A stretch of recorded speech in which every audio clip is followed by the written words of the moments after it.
What's good, y'all? I got a couple things I want to holler at you about, but first, Yoel Romero has something to get off his chest. Hey USC, hey Miami, hey Florida. Listen people, listen.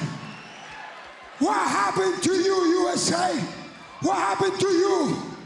What's going on? You forget for the best of the world. The name is Jesus Christ. What happened to you? Wake up, USA. Go back for you, go for Jesus. Don't forget Jesus, people. Yoel, I know you just got here from Cuba, but fucking with the gays is like fucking with Castro. They've taken over the rainbow, disco, more recently the White House and even Facebook. Laying a smackdown on a Cuban immigrant like you will be child's play. Step up your PR game, homie. Step it up. Despite opening his mouth and inserting his foot, Yoel Romero looked outstanding in that fight, even jumping off the cage to close distance and knocking out Lyoto Machida. As for Lyoto Machida, let's just say that was a piss-poor performance.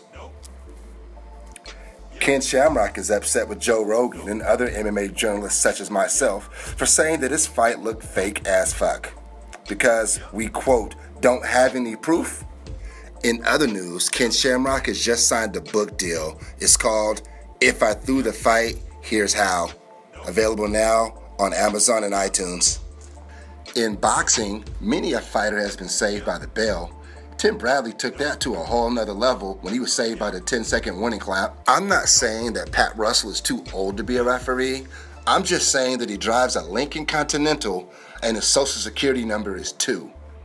At this point, I couldn't tell if Pat's miracle ear blew a tweeter or if dementia is setting in. Because even when Max Kellerman explained the situation to him after the fight, he was still confused. Pat, can you describe what happened at the end of the fight? Well, very loud in that 12th round, and I thought I heard the bell. So the fight was over when the bell went off. Let's look at the replay. And here comes the 10-second warning. Do you think that's what you heard? It sounded like the bell to me. Hopefully somebody can get him a copy of this fight on VHS so we can go home and pop it in his VCR and watch it again. Because, Pat, you blew that one, big boy. Only in boxing. Adrien Broner made news earlier this year when he turned down a reported $40 million deal with Jay-Z and Roc Nation.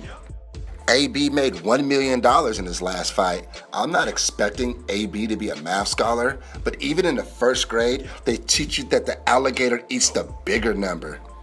To get that kind of cheese, AB is going to have to fight 39 more times. I know that AB stands for About Billions, but the sport of boxing is littered with stories of men who squandered their loot. If he's not careful, the AB is going to be for About Bankruptcy.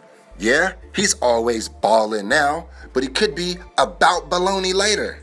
Hey, I've been going for over 3 minutes, and I know that the average consumer has the attention span of a fruit fly, so if you made it this far into my podcast, I'd like to thank you for tuning in. Be sure to subscribe on the link down below if you like what you're hearing. Don't forget to follow us on Twitter and Instagram, and that's at Fightline Sports. Once again, I'm Bonz, known in some circles as the Smack God. I'll check you out next time, y'all. Out.